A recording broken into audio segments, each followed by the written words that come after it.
my name is Tamara Abear, and I live in the General Phoenix area in Arizona, and I am married to my love of the last 13 years. His name is David, and we have two children, Christian, who's 9 years old, and our little girl Ella, who is 6 years old. When David and I got married, we knew that we wanted to have a big family, God willing, one day that would include both biological and adopted children. We got married in 2009 and ended up having our son Christian in 2010. And then 2 years later, once I graduated college, we decided that we would start trying for baby number 2. But we also decided that we were going to take a class on the different forms of adoption. So 7.5 years later, we are still trying. And just like Ray said at Choose Joy this past summer, you are never not trying, which is so true. But during that time of waiting and trying, we decided to start pursuing an adoption, and we looked at domestic infant, we looked at foster care. We actually completed the entire coursework to be foster care parents, but God was definitely leading us towards international adoption, and it ended up being India. So we brought home our daughter Ella from India on November 1st of 2016. So she's been with us now for almost exactly 3 years. And I thought that coming home with her was just going to be the easiest thing ever. It was going to be all rainbows and butterflies and perfect harmony. And if you have adopted, you know that that is just laughable. So she was terrified. She was super scared at night, and she was also a restless sleeper, so it made trying to sleep with her almost impossible.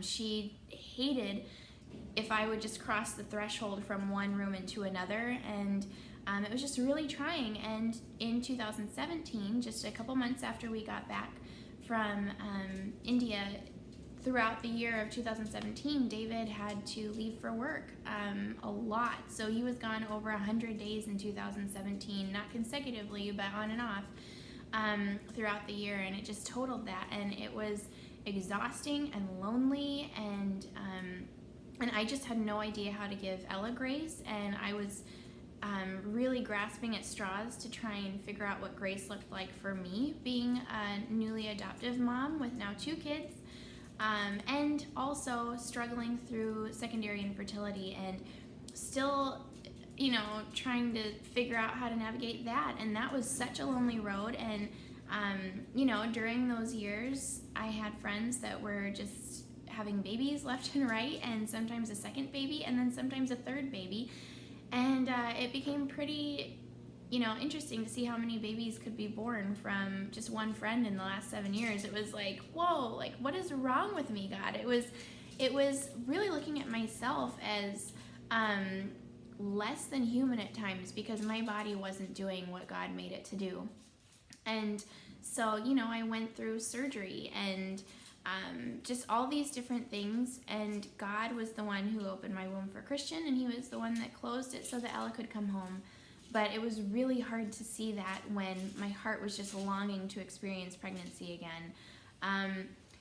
So anyhow, I first found out about Choose Joy because of Emmy. I saw this really cool Christmas template last year on somebody's Instagram stories, and I followed the little @ to see who had originally made it, and it was Emmy. And then I was completely blown away when I heard her secondary infertility story.